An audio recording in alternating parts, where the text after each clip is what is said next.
Okay, so I'd like to talk a little bit about Lab 1. I want to have this next week. So let's see, I think that's the week of 14 September. So the first thing to figure out is when you'll be coming for the lab. All right, so the way we do this is I'll have you select a time slot. I'd like to keep it to 2 or 3 time slots so we don't overwork my graduate students who are helping with the lab. So the available times that we have are Monday in the morning and Monday in the afternoon. Tuesday we could do 1 in the morning because we have class in the afternoon. So we could do this from 10 to 12 possibly. And Wednesday is also open, AM and Wednesday in PM. Thursday is not really good. There's a couple of conflicts with my grad students. And Friday we can also do the AM PM. So maybe we'll just have a show of hands here. Who would, so I guess if you're free on Monday, you're probably free on Wednesday. Is that a safe assumption? No? All right. Okay, so what?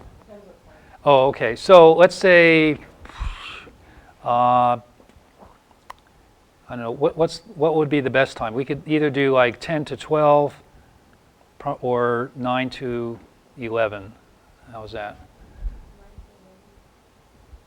Is 9 to 11 a better time? All right, so, and on Wednesday, are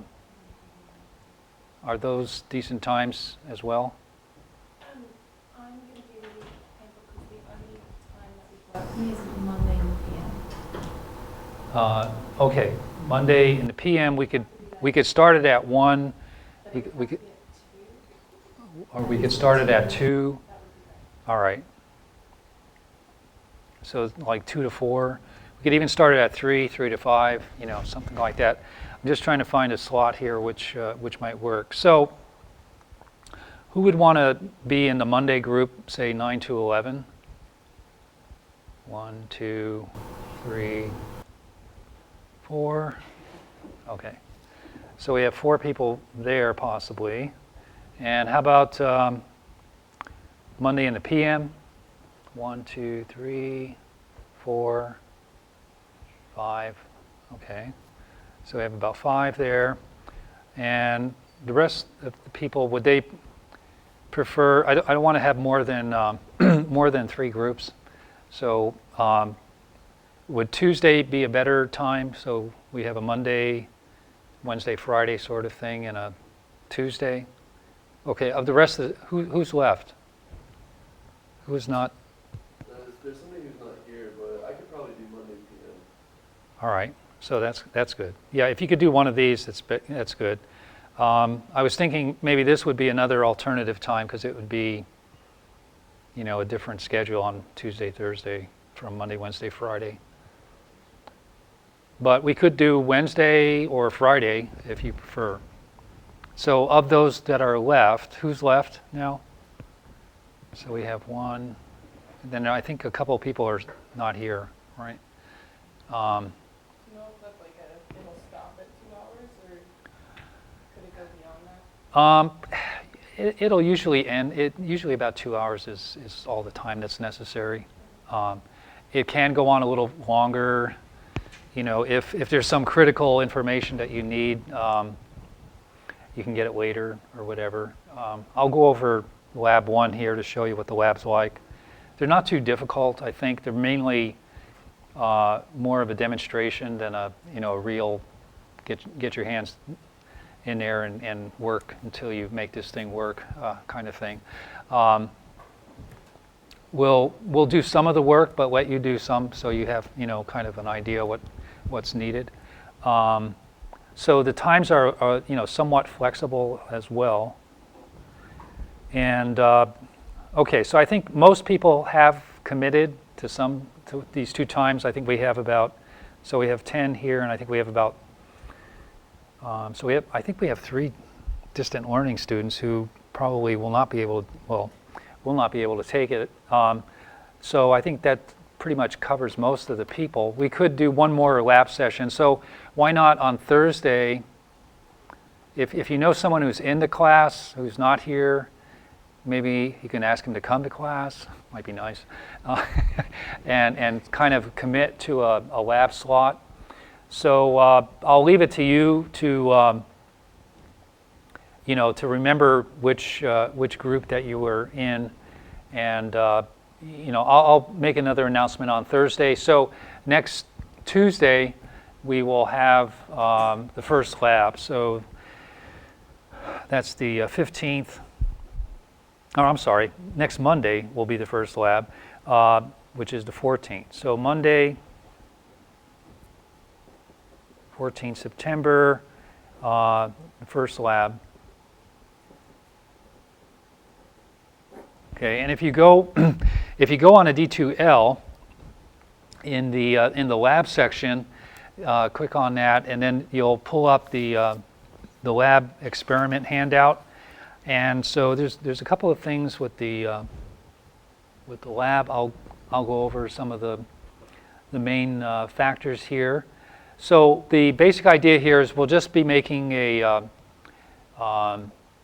transmission grading to kind of show you the methodology of using the material, going through the process, the recording process, and the measurement process. All right. So the material that we'll be using, it's a photopolymer, and the nice thing about the photopolymer is you don't have to do any wet processing of that material. In the years past, we used silver halide, which works, but the results are kind of varied. It really takes some practice to get the processing down in the silver halide. You can do a lot with it, but on the other hand, it takes quite a bit of time. The photopolymer is really nice in that regard because you get reasonably good results straight away without having to do too much with it. And our group has learned some tricks on kind of preparing the material, which helps even better to even get better results.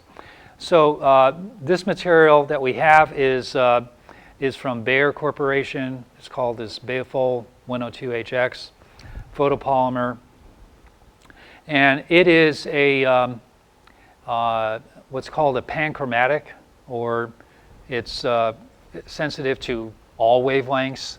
So it makes it a little bit awkward to work with because you can't really use a safe light. And a lot of materials, photoresist and so forth, you can use like a yellow or red safe light. Silver halide too, there's usually red sensitive, green sensitive. There's also panchromatic silver halide material, which is useful for making full color holograms, but again makes it kind of difficult to work with in a dark environment.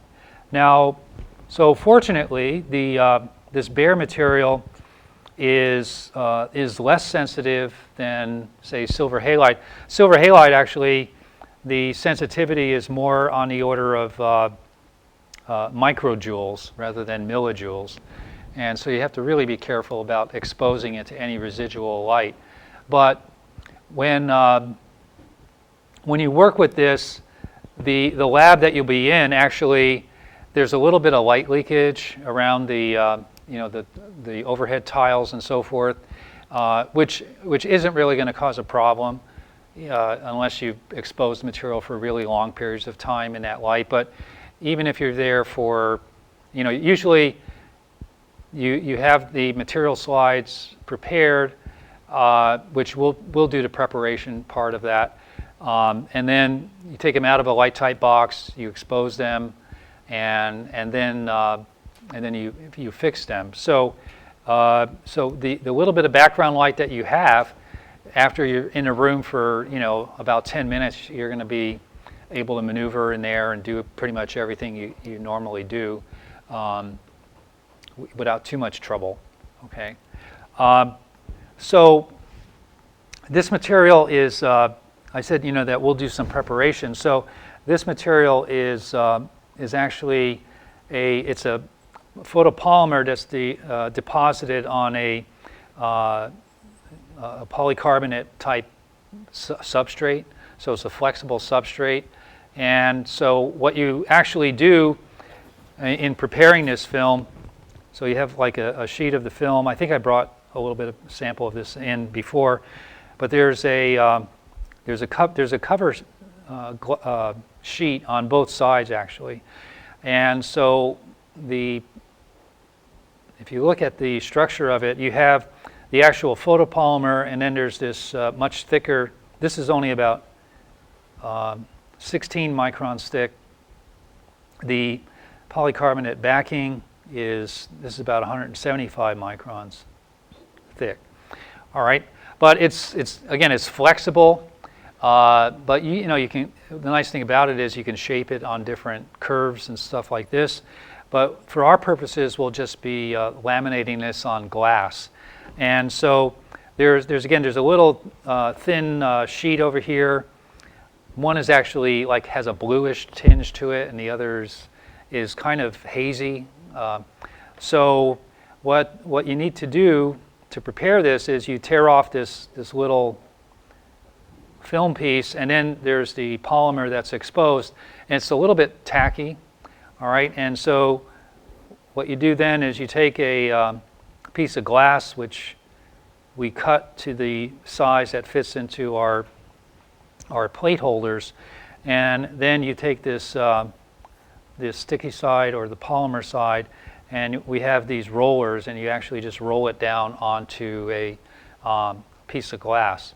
There's some other little tricks that we do. We have this tacky paper that we use, and we found to get the best results, what you actually have to do is put because we kept getting these inclusions, these little flecks of dust and so forth in there. We thought it was the glass that was dirty, but actually it's the polymer that's dirty. So what we found to get the best results, we put this adhesive up against the polymer quickly and then just pull it off. And that gives us a really nice surface that we laminate, and we get very few sort of artifacts in the kind of laminated film. So at any rate, so you'll have this piece of glass here, and there'll be a piece of film on it.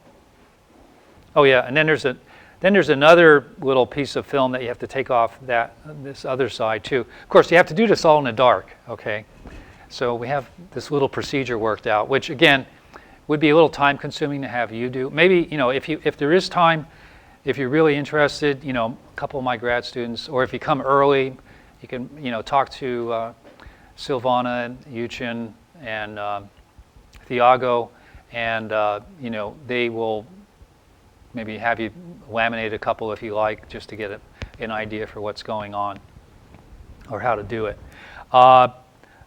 So at any rate, so we have a technique for doing that, and what you'll end up with, you'll get these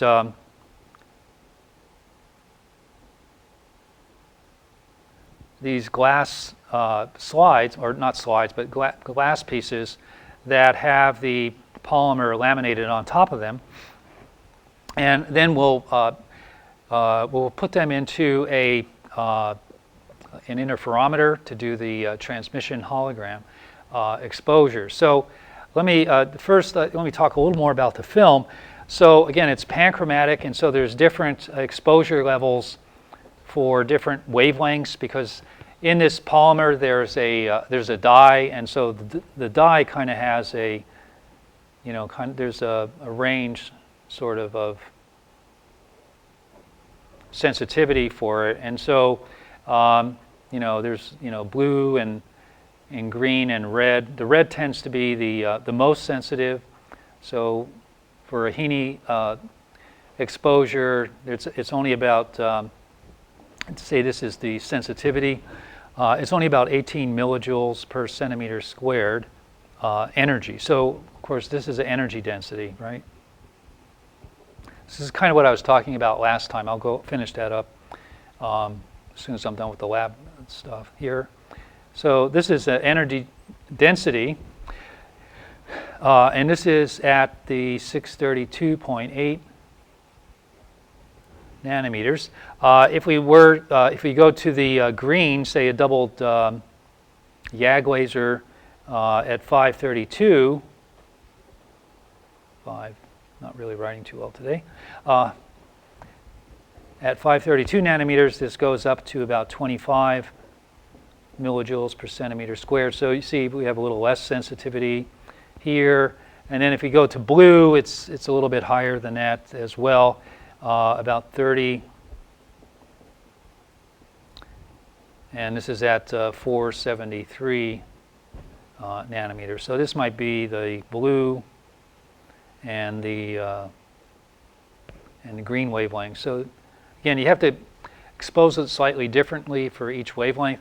I have made, kind of white light holograms in this material by having a setup where I brought in multiple lasers into the setup and did overlapping exposures in order to give a red, green, and blue, so you get kind of a full chromaticity,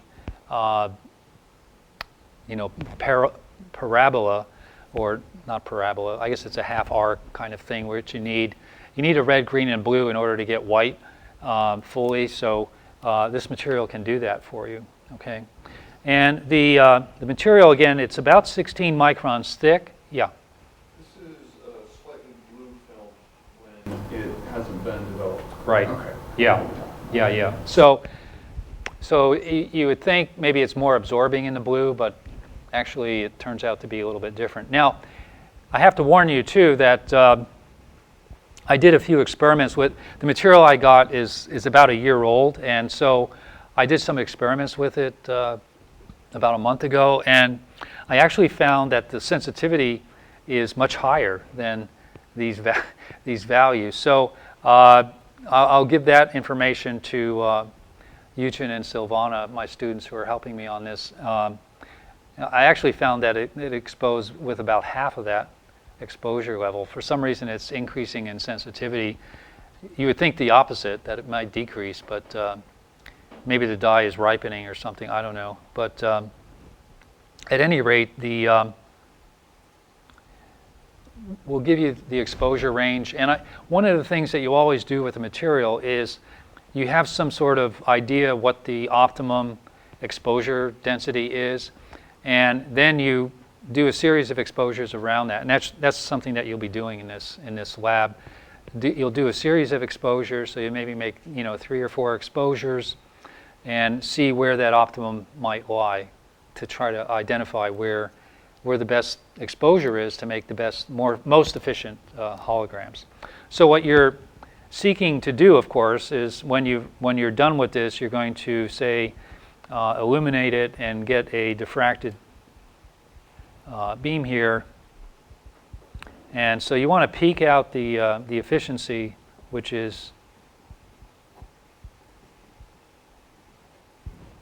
that. However, you do get some reflected light, which doesn't really go into the material, and that will vary as well. So actually, what you want to do is subtract out that reflected, because it doesn't really go in the material. It doesn't really get in there to be diffracted. You have a Fresnel reflection loss at the surface here, and so you want to modify this a little bit when you're doing this. And as you rotate that film, the reflectivity is going to oscillate like a Fabry-Perot interferometer. You're going to get kind of these interference oscillations.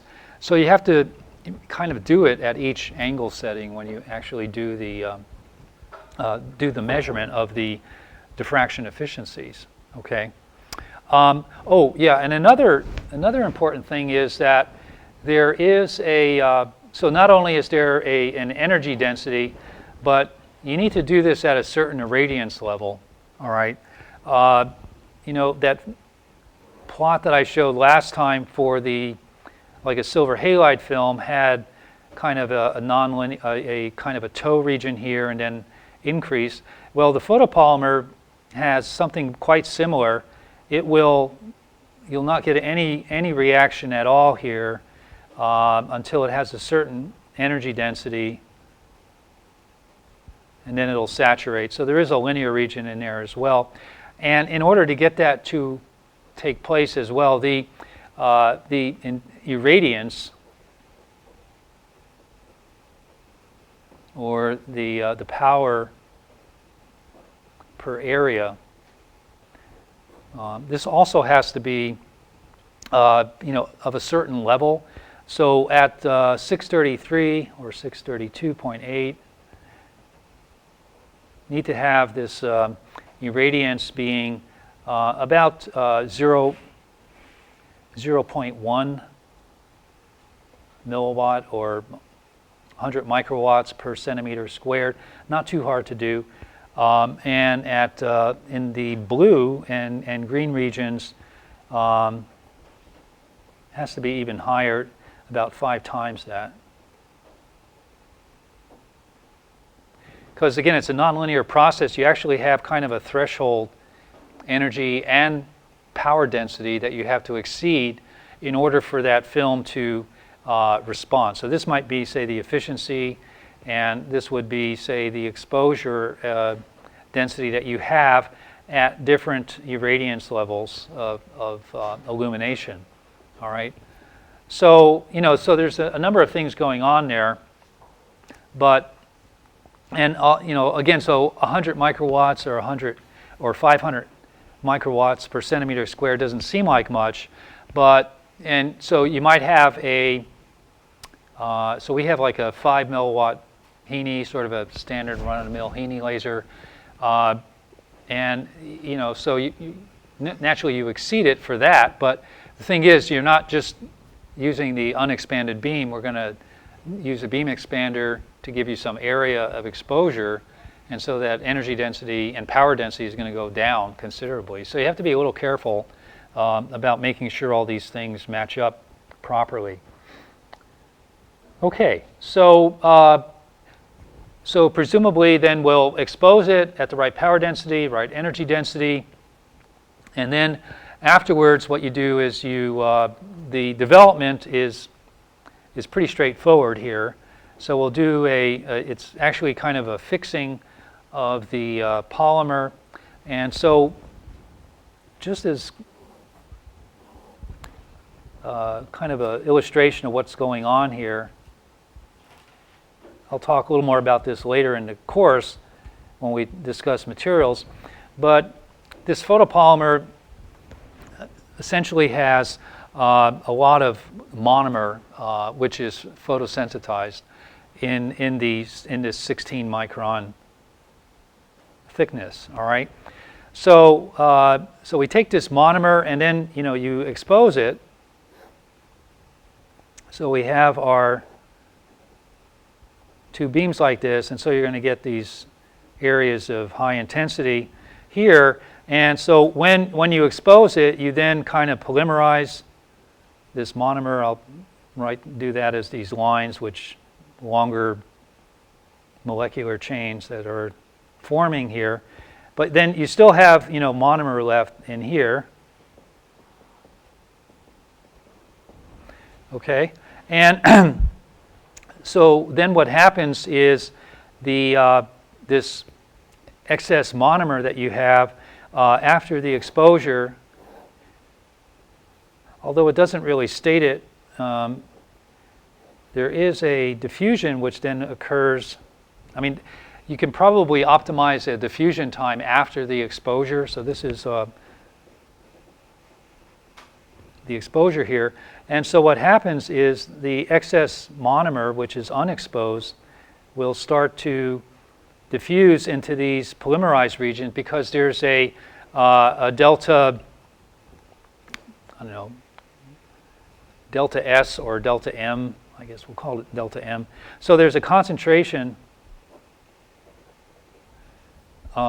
difference, right, between this, and this gradient in the concentration is going to produce diffusive forces which drive the excess monomer into these regions that were polymerized and exposed because you have no monomer there. There's polymer but no monomer. And so all of this kind of diffuses over into these regions, which is good because then, what we're trying to produce is a refractive index modulation. So we're trying to get regions of very dense polymerization and regions of not so dense polymerization. So after this diffusion occurs, you then take it out. In our case, you can use an artificial light, or I find it actually best to just take, if it's a sunny day, just take it outside and let it sit there for 5 minutes. And what that does then, it kind of fixes the remaining polymer that's out there. And so here you have these regions of very dense polymerization and these less dense areas of polymerization. And so now you end up with a slightly higher refractive index. Say this is N0, and this part here is going to be N0 plus delta N. And so you have this index modulation here, sort of mimicking the exposure fringe pattern that you set up in that monomer. So this might be, say, this average here is your N0, and then you get this variation. I guess there should be a cosine k dot r here as well times this delta n. That would be your n of x. Okay, so that's kind of a, so, and again, so this is, you just do totally white light, incoherent exposure in order to bleach out, or to polymerize rather, the remaining monomer that's in there. And so then things won't change anymore. But, after you do the exposure, basically, you can just leave the plate out. It's not going to harm it. Like silver halide, what you had to do is you expose it and then very carefully put it back in a light tight box, keep it light tight, take it, and then you do a developer, and then you could do a fixer, or you can do a bleaching process on that silver halide. But all of that had to be in the dark until you're done with the bleaching process at the very end. This is much easier to use, much more user-friendly, and gives very good results. I mean, getting 90% efficiency sometimes is quite possible with this polymer. There is a little bit of residual absorption in the material, like you mentioned. There's this blue sort of color to it. You get most of that residual color out, but if you look at it again, it has, it still has a density. You could tell it's not like clear glass. Okay, I guess if you continue to bleach it, you can probably eliminate most of that. Over time, it will eventually bleach out the remaining amount of that dye, and you can get a much clearer. But there's usually some tinge in the coloration of that that remains afterwards. Okay, so what we'll do then is we need to set up a interferometer to do our transmission hologram. So we'll have a very traditional setup here. So we have a beam splitter, we have a mirror here, and we actually want to get this about, I didn't draw this correctly, but if you then, were to, say, move these two mirrors a little closer, like this, and then tilt them, we can get different angles. Again, that's along the bisector, and this would be where the film is. So here's another mirror. And we'd like to get this about 30 degrees, an inner beam angle. And so in this, again, the setup will probably be already in place, but I'll just go through a couple of little tricks that will help if you need to set something up like this. So this might be another setting for the mirror. So again, you have the laser, but of course that's only giving you like a millimeter or 2 millimeter beam diameter coming out. So we have to expand this. The figure in the lab's not exactly correct either, but by the way, I just noticed that. So we'll use a spatial filter, what's called a spatial filter in here, and then we'll use what's not appearing in that figure that I had in there is a collimating lens out here, and this is about a focal length away from that pinhole. So a couple of things. So one thing to do from the very start, you know, again, the laser is generally going to be polarized. You can get or randomly polarized lasers, but most of the lasers that I get are polarized.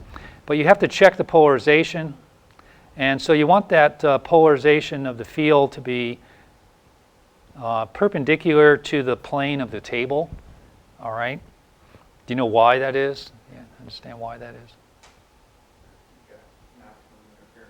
Right, because, so for instance, if we have the fields polarized perpendicular to the table, regardless of whatever angle we come in at, we're always going to get those two fields. So here's, say, the reference field and the object field. They'll always be parallel to one another, which means you're going to get maximum interference of those fields.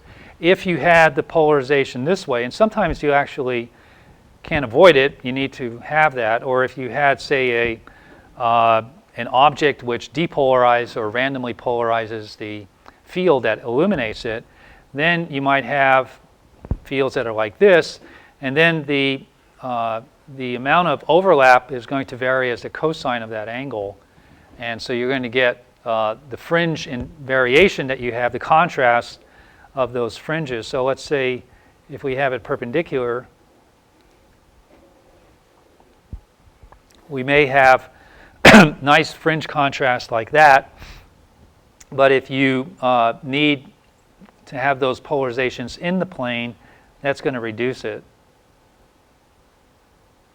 Okay, and so that's going to cause problems for the response of the material. You're not going to get very good fringes being recorded, and the diffraction efficiency is going to decrease in that case. Okay, so that's kind of the first thing to check is the polarization. And does everyone know how to check polarization? Use a polarizer, right? So what you do is the polarizer is a little filter, kind of, or dichroic, and there's a little mark on it, which indicates the direction of the polarization. And so if you want to know the direction of polarization, the best thing to do, I find, is to rotate this so that you completely null out. It's easier to determine a null than a peak. So you can do it by eye without needing a detector to do it. So if you just rotate that so that it's perpendicular to the, or the light completely blocks out or becomes zero, you then know that the direction of polarization is going to be kind of perpendicular to that blocked out orientation. All right? Okay, so that's the first thing to check. And then the next thing, when you're setting this up, usually you take all the optics out here, and the very first thing you want to do is, if we're making a decent setup, is you want to take each of your components, the beam splitters and the mirrors and so forth, and make sure that the laser, the height of the laser is pretty close to the center of those mounts, the aperture for those mirrors and so forth. I mean, this seems like a really obvious thing to say, but I've had students who, you know, I just can't believe the setup they have, you know, and but at any rate, it just gives you the full aperture to work with, and that when you do that. And so usually what you'll do is just adjust the height of the laser, all right? And you know, we have there's all these drilled out holes on the table, so and we have these little staging devices which you can just place on the table and see where the beam is going. And so usually, you want the just roughly align the laser so that it falls along the hole directions. All right, so we have all these rows of holes.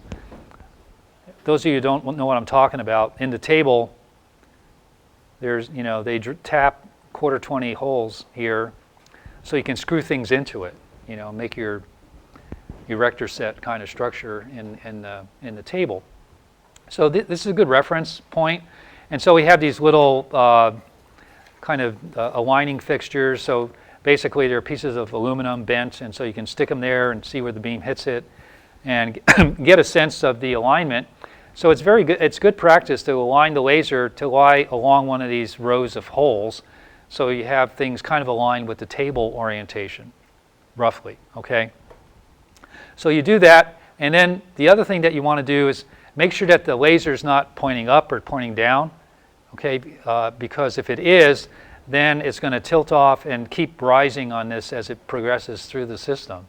Again, it sounds really, like everybody should do this, but you'd be surprised. So the next thing you do is you take an iris, you stop it down, a little, hole in like a shutter kind of thing that we have, and you set it at the same height as the laser right here, and then you go a couple meters down the table, stick it down there, and make sure it still hits that hole in the same spot. Goes through the hole.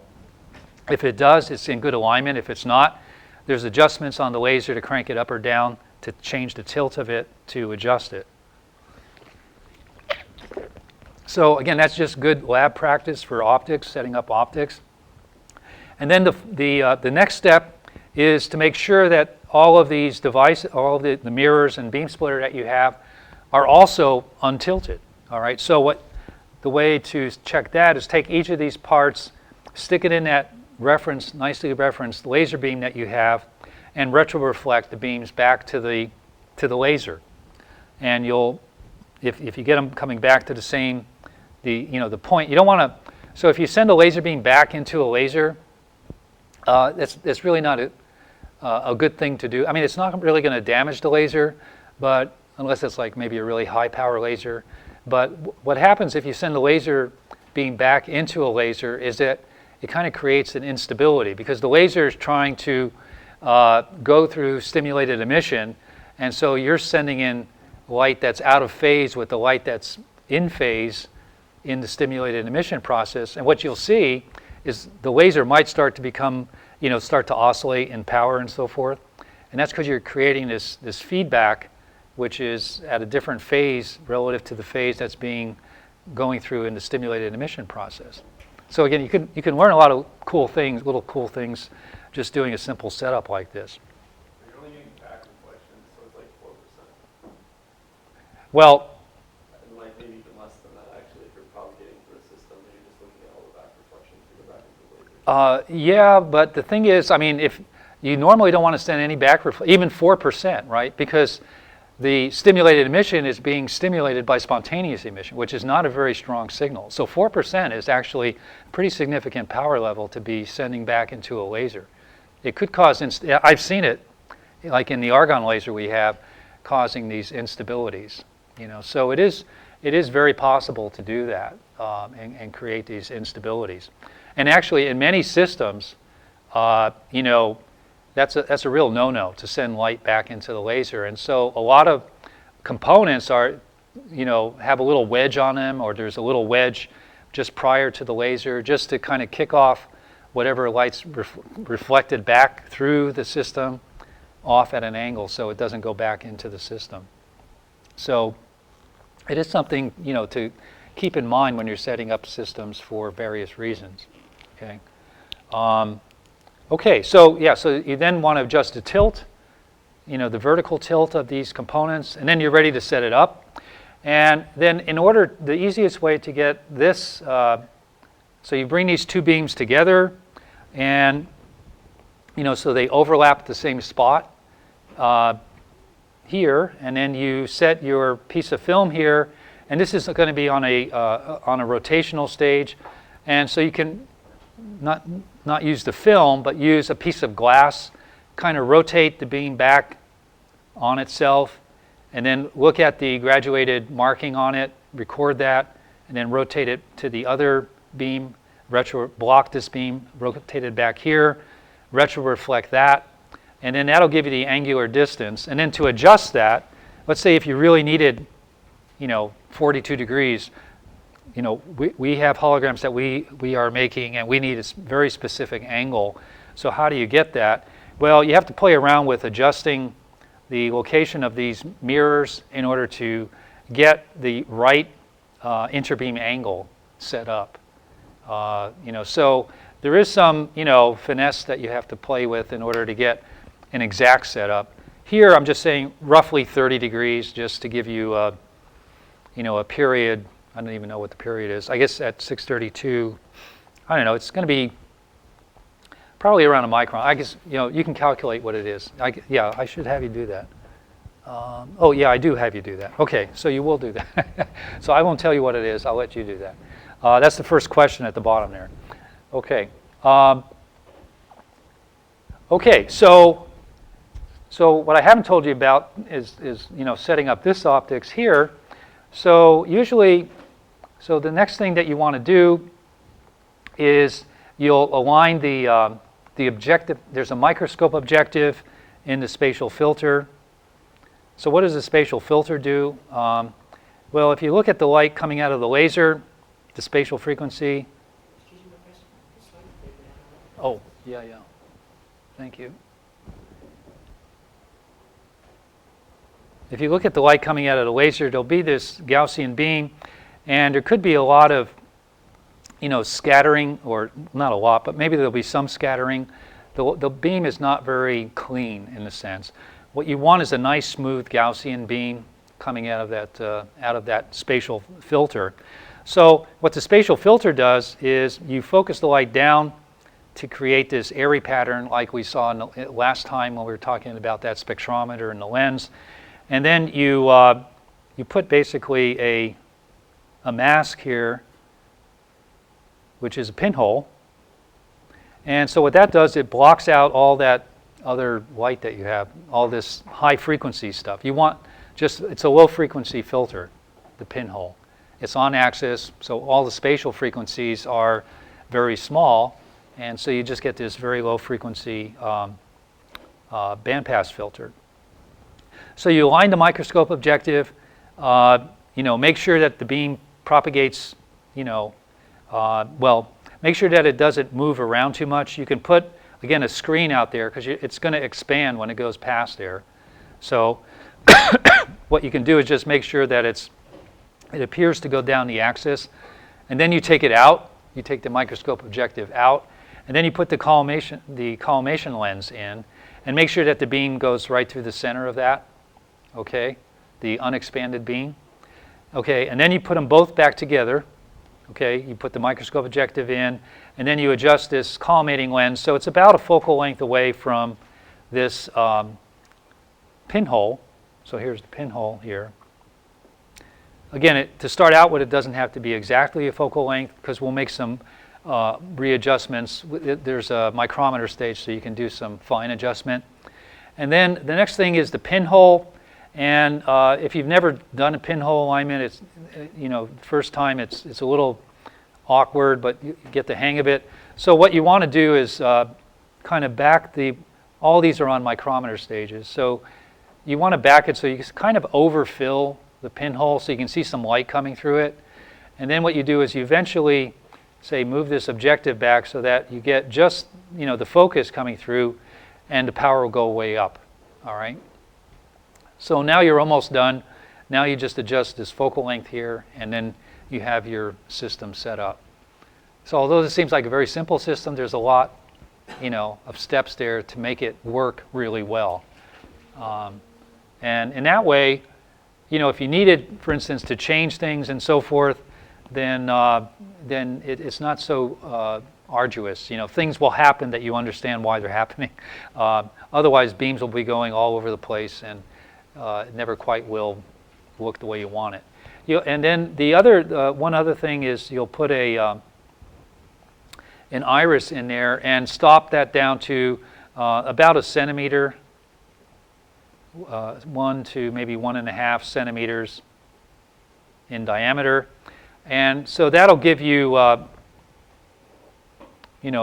spot that you can make several exposures on the film, usually 2. You flip, make one exposure, flip the film over, make another exposure, like that. And then, double check, put a, so if you put a piece of Scotch tape on a piece of glass, that'll kind of look like, it'll be a little bit of a scattering surface and help you to do alignment of the 2 beams. Because a lot of times you'll get these 2 beams and, one beam will look like that and the other beam will look like that. And so this is the only area that's going to give you interference. So you want to make sure that when you have that set up to 1 centimeter, that those 2 beams are overlapping over some range of rotation that you have for the film. Okay, so that's pretty much it with the lab. There's a couple of questions there which I've already answered, like the polarization one. Oh yeah, so you make your exposure, and then what I'd like you to do is, so I ask you if there's any shrinkage or swelling. So what I'd like you to do is, so you'll make a couple of exposures, measure the peak exposure or peak efficiency for one of those. So, maybe one will give you like maybe 60% efficiency or something like that. And remember, I asked you to record the, the indicating value for the angle on the rotation stage. So that'll give you some value, say theta 0, that was used during the recording. And so you measure this peak and then look at where that peak occurs. Does the peak occur exactly at that same angle, or is it shifted a little bit, higher or lower in value? Because the shift is, what will that shift tell you? It'll tell you whether it's shrinking or swelling. Shrinking or swelling, or if there's an index change in that material. Something, remember we talked about the, the K-vector closure, right? So we have K1 and K2 giving us K, but if this were to rotate a little bit, if there's shrinkage or swelling, maybe the X or the Z component, rather, of that grading vector has changed because the period in that direction has either shrunk or swelled in that direction, or there could be an index difference in that material, which would change the angle of incidence a little bit. And so that's going to rotate these reconstruction propagation vectors. And what that'll end up doing is move this location of the, so you might have an efficiency which peaks out here rather than peaking here at the original. The photopolymer is really not going to shrink or swell too much. Silver halide was all over the place. Depends on your processing, because in that material, when you fix it, you actually remove silver halide material, and that has, the silver grains have an index like 2.25 relative to 1.54 roughly for the gelatin index. And so you got a huge shift if you did any sort of fixing in silver halide. Okay. And then just, when you're doing that measurement, as a function of angle, try to figure out any, and if you're doing this peak efficiency value measurement, also see if there's any other diffraction orders that popped up. Oh yeah. So when you do the exposure, again, so here's your film on the plate holder here. So what you want to do is put we have some black, sort of dull black spray painted glass pieces, and then you put a little drop of index matching fluid here in order to absorb, during the exposure, you come in with these beams like so, and there could be some other reflections, and those would set up like reflection gratings coming, being recorded, spurious gratings being recorded. So that index matching helps to reduce that during the recording process. Okay, and if you were to exceed the linear range in the material, you can also get some additional diffraction orders. If you have just a sinusoidal grating, you'll just get a single diffraction order and the reconstruction beam. But if you continue to record it and go beyond this, somewhere I had, anyway, if you go beyond the linear, go beyond this linear region here, you're going to get something which is not quite sinusoidal, so you start to see some additional diffraction orders occurring in that material. Okay, so that was a lot of description. I won't be going through the other labs in quite so much detail, but I just thought it'd be worthwhile for those of you who haven't done a lot of lab work, optics lab work, but want to know a few things, tell you a couple of things that you might anticipate going into the lab. The best way, of course, is to go and do it and try it out. So again, if you have some time, you can talk to my grad students and see if you want to come in there and set it up yourself and see how you can do and so forth. Perhaps they'll let you have a time to do that. Okay, we have a fair amount of the material, so we can kind of prepare up some additional pieces for you. One of the later labs, we make some of these reflection holograms, and you can bring in your own objects and record holograms of your own little pet artifact or whatever. So you'll have a souvenir from the class to take with you. Okay, any questions on the lab? So next week we'll start on Monday. We have 2 groups, I guess, in the morning and in the afternoon. And we'll, those students who weren't here, Sean, I guess you were, so there's some time slots. Maybe we could talk after class and just fit you in one of those. Anybody, and if you know of anybody else who wasn't here and wants to do the lab, just come and see me and we'll get you in one of the groups, okay? All right, so moving along then, I'd like to finish our discussion. So I kind of discussed the materials a little bit today as well for the photopolymer.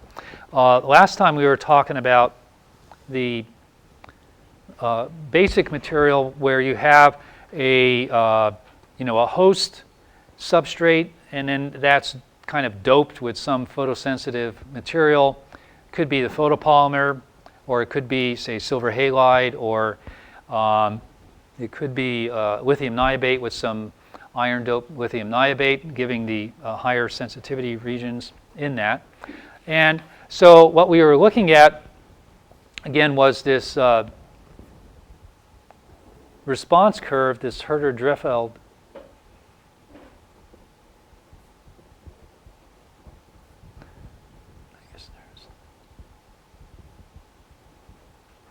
Herter-Drefeld curve, which is a plot of the log of the exposure density that we have and the optical density, where the optical density is equal to the base log 10 of 1 over the intensity transmittance of the material. So if you take again, if you have a piece of this film and you were to illuminate it, and then you measure how much light is being transmitted here.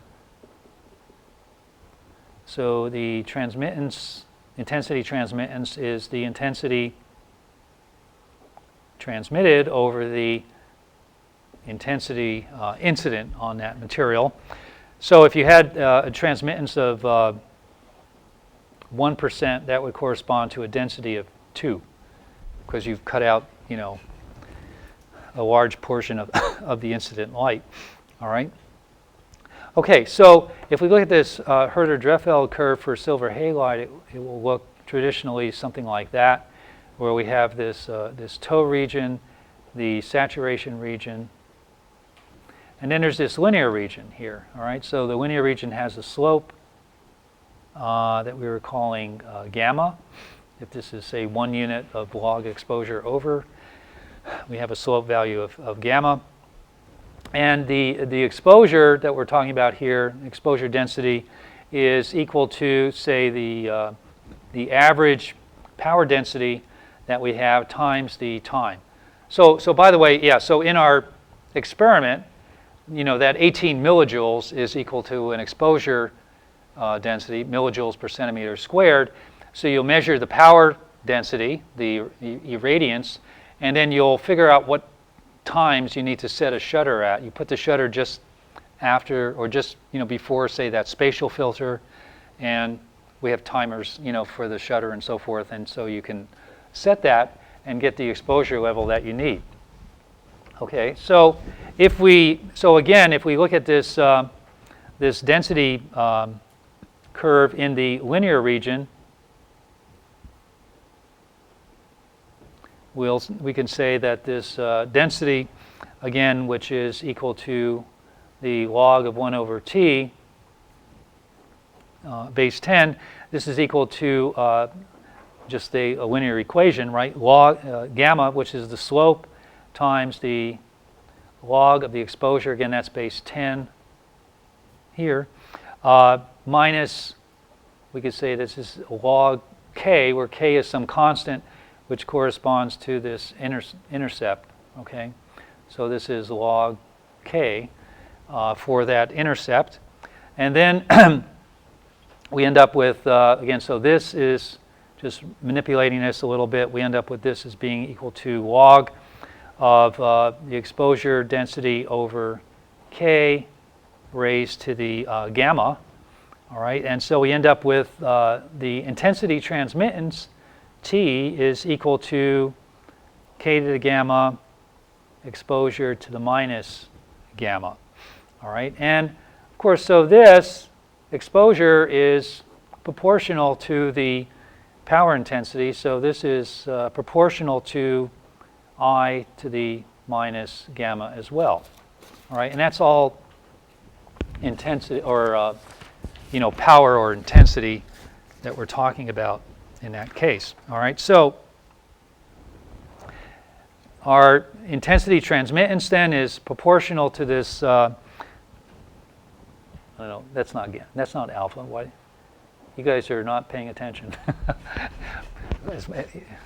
Not paying attention. Not paying attention as well. Paying worse attention than I. Okay. Not really. Anyway, so this is the intensity transmittance. It's a function of that linear slope that we have in that material. And that's kind of going to be true for all materials to some degree. Now, in holography, of course, we're more interested really in the amplitude transmittance. Right?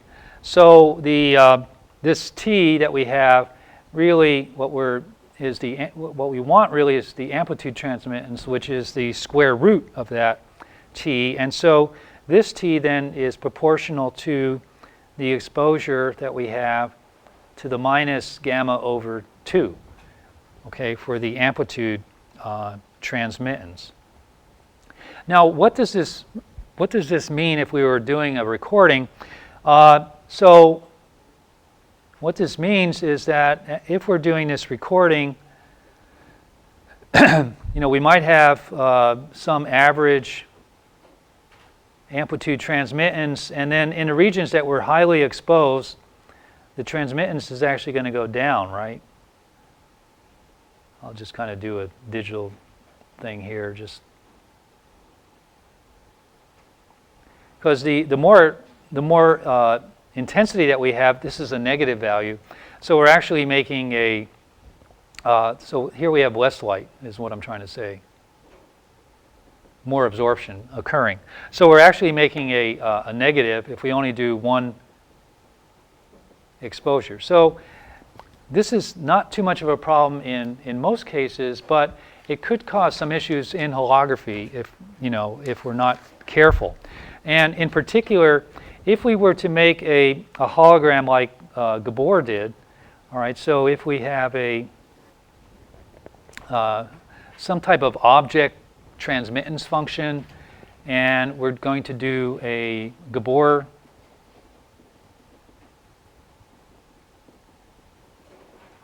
hologram. Remember, what we did there was, what you do in that case is just to illuminate the sort of the object transparency here, and then the light that hits here is going to be scattered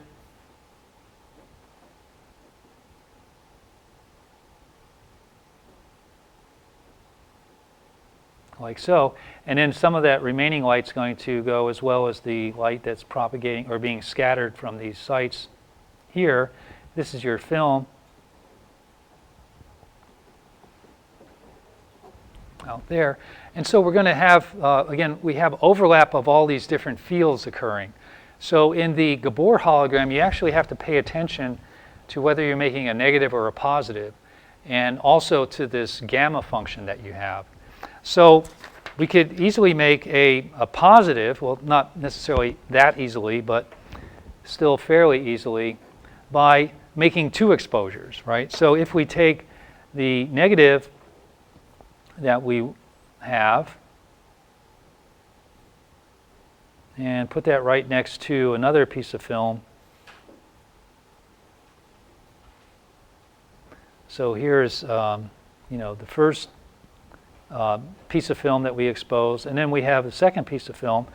Now we're going to reverse again the exposures that we have. These dark areas are now going to be converted into to lighter areas and vice versa.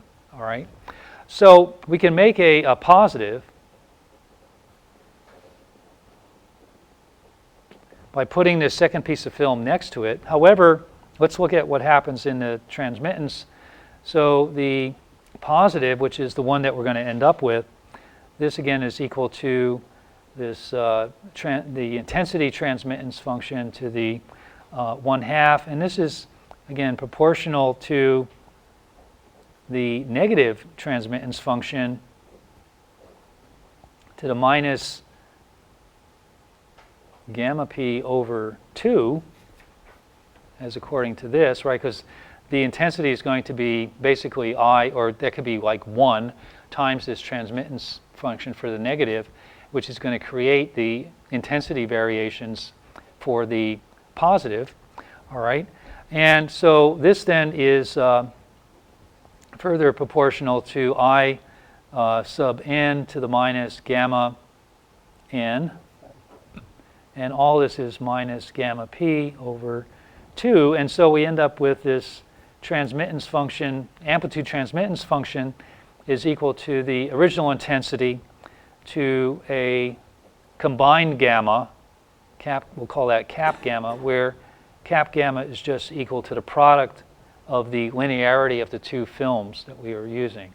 They could be the same, but they could also be different, okay? So now let's go back, and so this is our hologram, right? This transparency is now the hologram. So let's reconstruct that hologram by illuminating it with the original reference field. So that times TP, this is going to be equal to the reconstruction field that we have. And so this is going to now be proportional to this R, complex reconstruction field R, times the intensity that we have over to raise to a power of this combined gamma divided by 2. All right? So what you have to be worried about in the film processing here is the best result that we want is we want this to be equal to Ri, right? We don't want this extra gamma there. So ideally, we want this gamma equal to 2. All right, so you have to play around with the processing if you're going to make, again, one of these Gabor type inline holograms where all these effects are really going to show up. You have to play around with the processing to obtain this linear or this value of 2 for the product of the two slopes in your process. But so what's the consequence of that? What if gamma is not equal to 2? Well, so then we have, again, so W, again, these are kind of complex.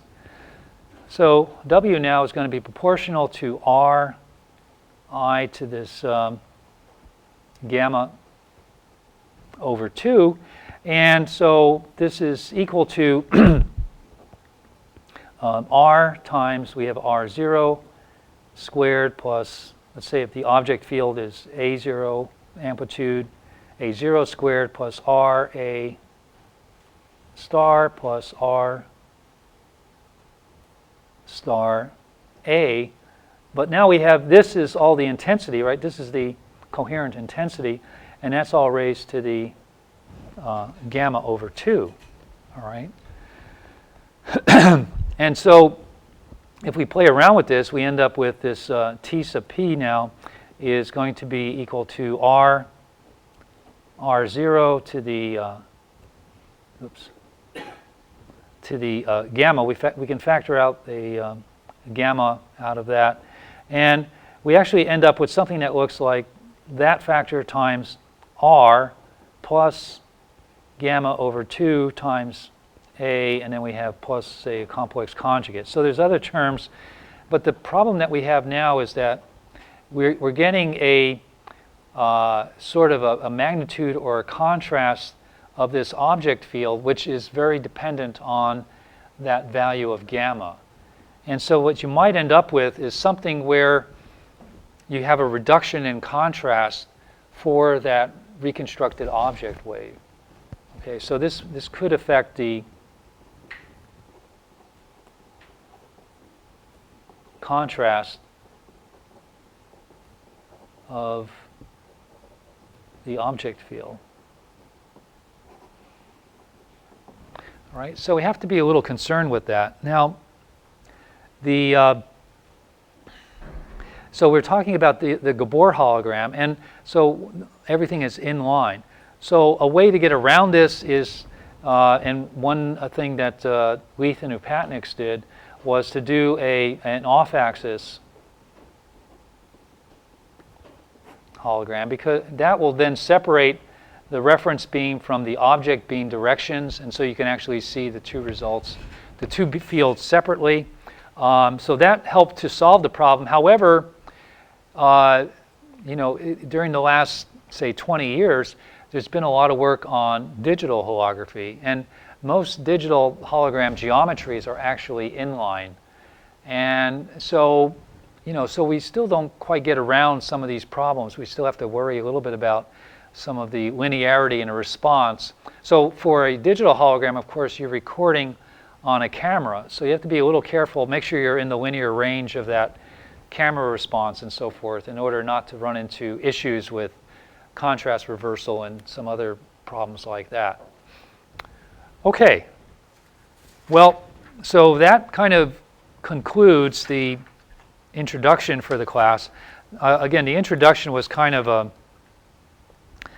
potpourri of lots of different things, just to kind of give you a range of terminology and so forth, which will help for the rest of the class. All right. So the next subject that I want to cover is I want to, kind of go through some of the main highlights of Fourier optics as they relate to holography.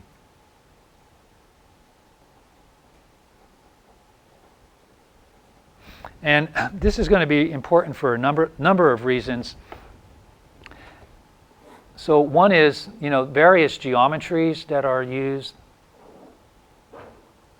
in holography kind of utilize the the Fourier transform aspects of the diffraction process in setting up those geometries to kind of optimize the recording densities. So for instance, in holographic optical data storage systems, a Fourier transform hologram is used typically in order to reduce the region that's being exposed, which means that you're not using up as much of that recording material resource, which means that you can record a lot more data on the holographic material. Okay, so it's important for geometry. It's also important in computer-generated hologram design. Often you're going to use kind of do a Fourier transform of the object field, or some version of that, or a Fresnel transform and so forth, in order to do that encoding process. And the other area where it's very important is in digital holography.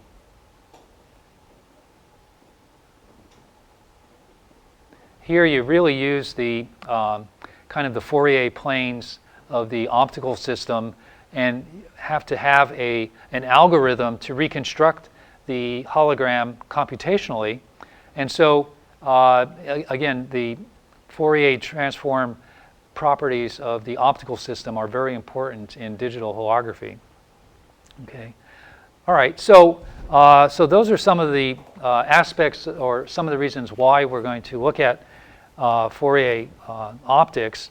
Now, so I'd highly recommend, those of you who are not too familiar with this, and again, I'm only going to cover the highlights that are absolutely essential. So, I know there's full classes here in optical sciences, and probably a good number of you have already taken those. So for those of you who have taken it, it'll be kind of a review. But for those of you who haven't, I will cover the material that you'll need. And if you look in, again, Joe Goodman's book, chapters 3, 4, and 5, I'll be covering some highlights from those 3 chapters in the next lecture.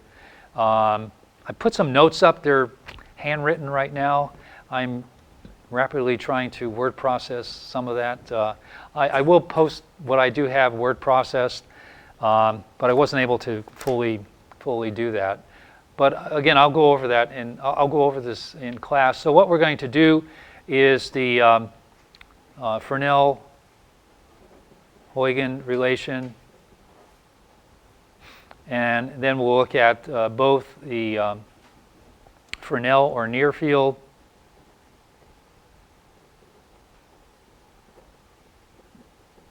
and the Fraunhofer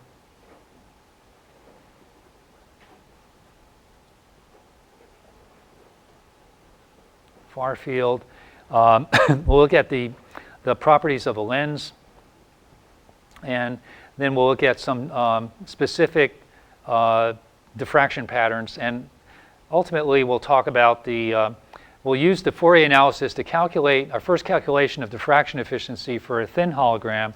We'll look at how to calculate this for the efficiency of a absorption and phase grading. We see that we can actually do that calculation very nicely just using a basic Fourier analysis. And so, again, those will be the highlights of that, and then we'll talk specifically about some of these geometries and some of the uses for the Fourier analysis. And we'll come back to this back and forth throughout the rest of the class. So it's a good foundation tool to use for the rest of the class. Okay, so I'll see you guys on Thursday. And again, if you didn't sign up for a lab section, maybe come see me now, and I'll tell you what the options are.